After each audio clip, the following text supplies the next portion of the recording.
안녕하세요. 마이웨이입니다. 시장이 어제 대비해서 소폭의 반등이 나왔습니다. 비트코인 같은 경우 2.7% 정도가 상승을 해서 다시 2만 불 위로 올라섰고, 이더리움 역시 4.5%의 상승으로 1100불을 회복을 했습니다. XRP 같은 경우는 1.1% 정도 상승을 해서 여전히 0.32달러를 보여주고 있어요. 그래서 비트코인 가격을 보면 지금 보기에 한 2만 1000불대가 저항선으로 보여지는데, 이 2만 1000불대를 뚫으면 시장이 이제 좀 반등의 시간을 주지 않을까 생각을 합니다.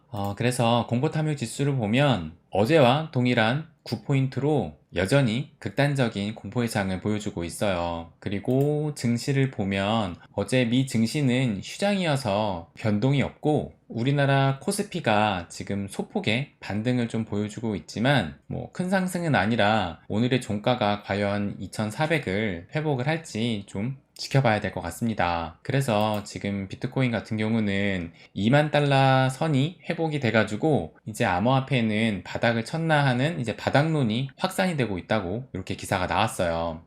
그러면서 가상화폐 헤지펀드 판테라 캐피털의 애널리스트는 최근 기관 투자자들이 비트코인 매수 기회를 노리고 있다면서 비트코인이 바닥에 근접했다는 시그널로 풀이할 수 있다고 말했다고 합니다. 그래서 지금 어찌됐든 계속 2만 불은 좀 지지를 해주고 있어서 바닥을 찍고 좀 회복을 하는 게 아닌가 하는 이런 기사가 나온 건데, 근데 또 이제 증시로 본다면 증시가 여전히 바닥이 아닐 확률이 높다라는 이런 기사가 나오고 있어요. 그래서 기사를 좀 보면 월가 강세론자 야데니는 인플레 정점이 아직은 멀어서 증시 바닥론이 불확실하다라는 이런 말을 했다고 합니다. 그래서 기사를 좀 보면 월가의 대표적인 강세론자이자 야데니 리서치의 대표 에드 야데니가 미국 증시에 대한 어두운 전망을 내놨다. 20일 CNBC에 따르면 야데니는 미국 증시가 약세장에서 쉽게 벗어나지 못할 것이라며 미국 경제를 둘러싼 인플레이션 리스크가 최소 내년까지 장기화될 수 있다고 진단했다고 이렇게 말을 했습니다. 그러면서 뉴욕 증시 같은 경우는 하락장의 초기 단계인가? 라고 하면서 실질적으로 바닥을 쳤을 때는 이 통화정책이 방향을 틀었을 때가 진짜 바닥이었다라고 이런 기사까지 나왔어요. 그래서 이걸 보면 S&P 500 지수는 1950년 이후 17차례 최소 15% 이상 하락했는데, 이 중 11차례는 연준이 통화정책 완화로 다시 방향을 틀었을 무렵 바닥을 찍었다라고 해가지고 이런 기사가 나온 거예요. 그러니까 지금 같은 경우는 연준이 계속 통화정책으로 금리를, 그것도 75bp의 자이언트 스텝으로 계속 올리고 있는 상황이잖아요. 그런데 진짜 바닥은 이런 통화정책이 완화로 방향을 틀었을 때 바닥을 찍는다라고 하니까 지금 한창, 또 올해는 3.4%까지 올린다고 했기 때문에 앞으로도 지금 올린 것만큼의 금리를 더 올려야 하는 상황이라서 아직 증시는 바닥이 나오지 않았다라고 이런 기사가 나온 거예요. 이렇게 본다면 증시가 더 떨어질 수도 있다라는 얘기인데, 그런데 우리가 지금 증시에 투자하는 것은 또 아니잖아요. 그리고 증시 대비해서 지금 암호화폐 시장은 이미 많이 빠졌다고 생각을 합니다. 비트코인 같은 경우는 이제 70% 정도, 다른 알트코인 같은 경우는 80에서 90%까지도 빠진 코인들이 많기 때문에 이미 암호화폐 시장은 많이 빠졌다는 생각이 들어요. 그래서 증시가 앞으로 더 빠진다고 해가지고 이 암호화폐 시장까지 계속 빠지지 않고 바닥을 다져나갈 수도 있다는 생각이 듭니다. 그것을 어디에서 볼 수 있냐면, 최근에 이 비트하고 이더가 많이 좀 빠졌잖아요. 근데 이 비트하고 이더가 많이 빠지기 전에 알트들은 이미 빠질 대로 많이 빠져 있었어요. 그런데 최근 며칠 사이에 비트와 이더가 30% 넘게 이렇게 좀 큰 폭락이 나왔는데, 그럼에도 불구하고 알트들은 이미 빠질 대로 빠져가지고 리플 같은 경우는 400원대, 또 갈라 같은 경우는 이 70원대를 계속 지지하고 있어요. 물론 잠깐 무너졌다가도 다시 반등을 하면 지금 같은 경우는 리플 400원과 갈라 70원대는 어느 정도 지켜주고 있는 것이라고 생각이 듭니다. 그러니까 우리가 이 암호화폐 시장 내에서 비트와 알트를 비교를 하지만, 이제 거시적으로 이 자산 시장을 본다면 우리가 비트하고 알트를 나누듯이 또 증시와 암호화폐 시장으로 나눠볼 수도 있어요. 그렇다면은 증시가 앞으로 더 폭락이 나오더라도 이미 빠질 대로 많이 빠진 이 암호화폐 시장은 더 큰 폭락을 하기에는 좀 무리가 있고, 그 하락폭도 앞으로는 좀 제한적이지 않을까라고 생각을 합니다. 비트코인이 얼마나 지금 무너졌는지를 보면 요걸 보시면 작년만 해도 파죽지세 해가지고 비트코인 사상 첫 시총이 1조 달러 시대가 열렸다 해가지고 이런 기사가 나왔었어요. 그러면서 비트코인이 12년 만에 시총 1조 달러를 첫 돌파했다라고 해서 기사가 나왔는데, 이제 그때의 순위를 좀 보면 1위가 금이었고 2위가 애플, 3위가 사우디 아람코, 4위가 마이크로소프트, 5위가 아마존, 6위가 은이었고 7위가 구글의 알파벳이었고 이 8위에 비트코인이 있었어요. 그러면서 1조 달러를 이렇게 넘었었는데, 지금 현재 순위는 어떻게 되는지 제가 좀 보여드리면, 여전히 1위가 금이고 그 다음에 2위하고 3위가 바뀌긴 했지만 요거는 이제 주가 변동에 따라서 계속 2위하고 3위는 변하고 있어요. 그리고 또 여전히 6위에는 은이 자리를 잡고 있고, 이 8위에 비트코인이 있었는데 이 8위 자리에 지금은 테슬라가 차지하고 있습니다. 그러면서 쭉 보시면 비트코인이 현재 17위에 랭크되어 있어요. 그리고 시총은 작년만 해도 1조 달러가 넘었었는데 지금은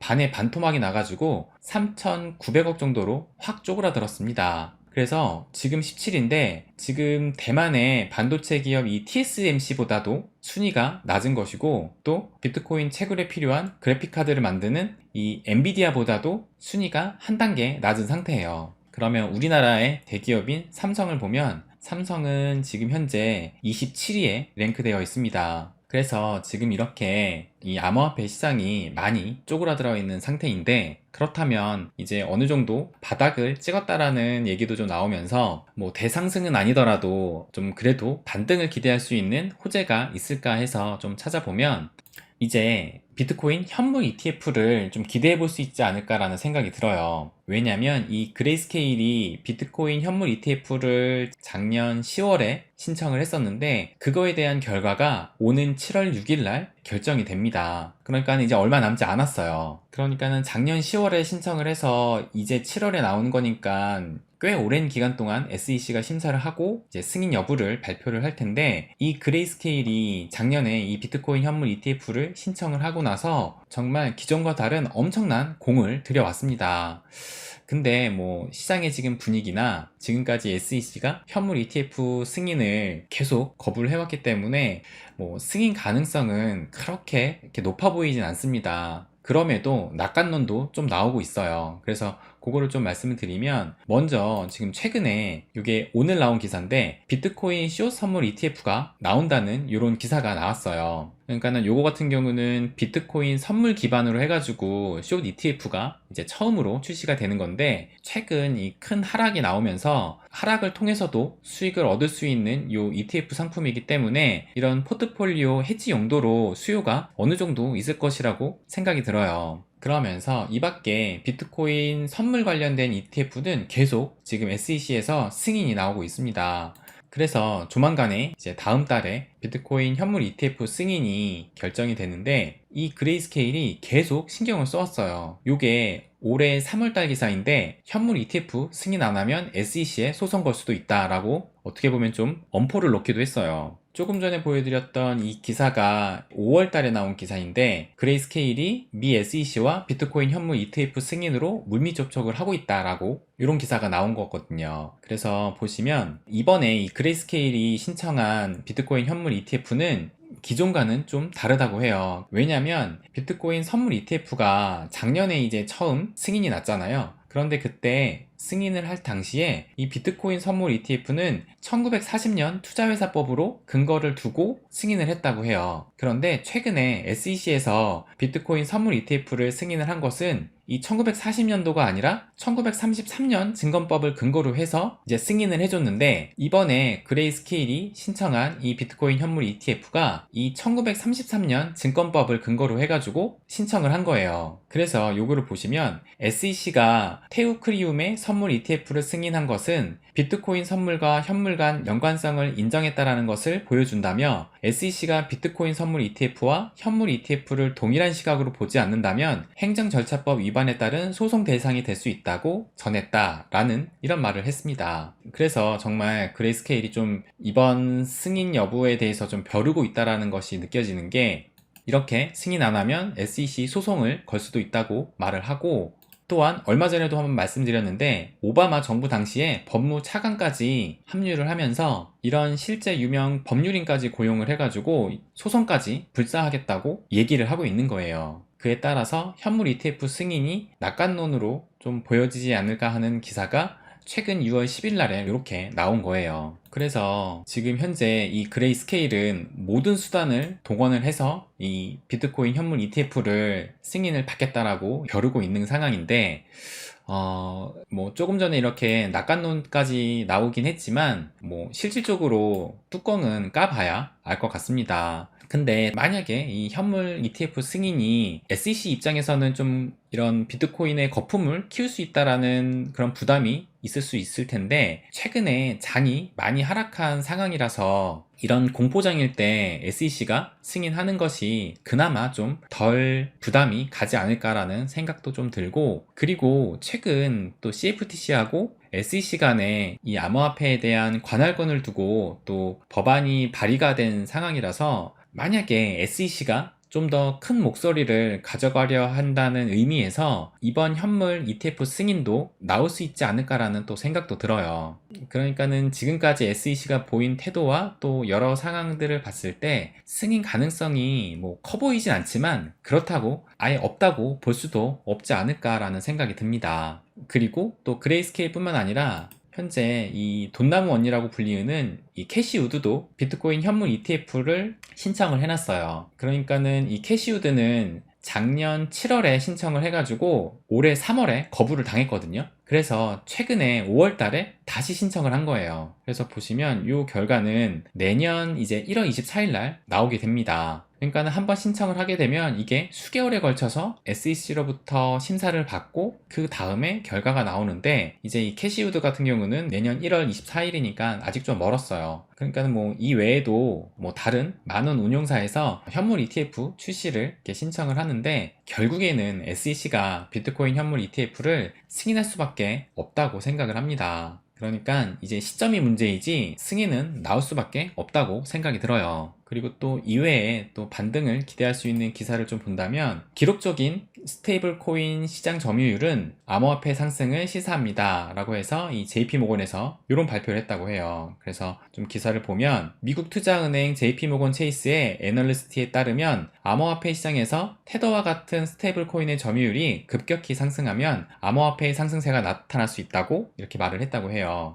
이 표랑 같이 한번 보시면 6월 15일에 발표된 투자자 메모에는 모든 스테이블 코인의 점유율이 14% 이상 또는 2020년 이후 추세를 훨씬 뛰어넘는 새로운 역사적 고점으로 올라갔다고 나와 있다라고 하면서 전략가들은 전체 암호화폐 시가총액에서 스테이블 코인의 점유율이 지나치게 높아서 지금 현재 이 과매도 상태와 합쳐져서 암호화폐 시장에 상당한 상승 여력을 줄 수도 있다라고 이렇게 기사가 나온 거예요. 그래서 이 표를 보시면 전체 암호화폐 시장에서 이 스테이블 코인이 차지하는 점유율이 현재 이 14%로 많이 올라가 있는 상황이에요. 그런데 이것은 암호화폐 시장 상승에 긍정적인 요소로 작용할 수 있다고 합니다. 그리고 또 하나 보여드리면 현재 비트코인은 전체 역사상 네 번째로 긴 하락세를 보이고 있다고 이렇게 트윗이 올라왔는데, 이걸 보시면 이제 2013년도 그 하락장에 404일 동안 하락을 했었고 또 2018년도 하락장에는 364일이니까 거의 1년 동안 하락을 했고 또 2019년부터 코로나까지 해서 하락장은 261일 정도 하락을 했고 지금 현재가 222일에 이제 네 번째로 긴 하락장을 겪고 있다라는 건데, 근데 이걸 보면 계속 이 하락장의 길이가 줄어들고 있어요. 그러니까 이때는 400일, 360일, 260일, 현재는 220일 이렇게 줄어들고 있는데, 요런 이 하락장의 시기가 줄어들고 있는 추세를 봐서는 뭐 물론 여기서 조금 더 가더라도 조만간에 하락장이 끝날 수 있다라는 그런 예상도 해볼 수 있을 것 같아요. 그리고 마지막으로 제가 가장 기분 좋은 호재로 생각을 했던 게 얼마 전에 나온 이 정부에서 가상자산 과세를 2년을 유예를 한다 해가지고 2025년부터 과세를 하겠다라고 이런 발표가 나왔어요. 그래서 원래는 작년에 이제 1년 연기한다고 해가지고 내년부터 과세를 한다고 했었는데 정부가 바뀌면서 아예 과세를 2년을 더 유예를 한 거예요. 그런데 이게 왜 더 기분 좋은 소식이냐라고 보면 보시면 4년마다 반감기가 도래하잖아요. 그래서 2012년에 반감기가 왔었고, 그 다음에 2016년, 그 다음에 2020년, 그리고 2024년에 또 반감기를 앞두고 있어요. 그러면 지금까지 비트코인의 큰 상승기를 보면 반감기를 거치고 나서 이렇게 큰 상승이 나왔고, 또 마찬가지로 2016년에도 반감기를 거치면서 큰 상승이 나왔고, 2020년 반감기도 거치면서 이런 상승이 나왔어요. 그렇다면 2024년에 또 반감기를 거치면 지금까지의 반감기 패턴으로 본다면 이때도 상승을 기대할 수 있는 것인데, 그런데 과세는 2024년도 아니고 2025년에 한다고 하니까 어떻게 보면은 정말 세금을 걷기 전 마지막 기회는 잡을 수 있다는 것이 이 암호화폐 투자자 입장에서는 좀 아주 괜찮은 소식이지 않을까라고 생각이 듭니다. 네. 비트코인이 2만 불이 무너졌다가 다시 좀 회복을 해서 그래도 좀 2만 불을 지지받고 있는데, 지금 너무 많이 떨어져 가지고 힘드시겠지만 과세하기 전까지 한 번의 반감기가 또 남아 있어서 반감기 패턴으로 본다면 분명히 기회는 또 올 것입니다. 그때의 기회는 반드시 잡는다라는 생각으로 지금의 어려움을 잘 이겨내셨으면 합니다. 네, 그럼 오늘은 여기까지 하겠습니다. 항상 제 이야기 끝까지 들어주셔서 감사드립니다. 부자가 되는 길, My Way.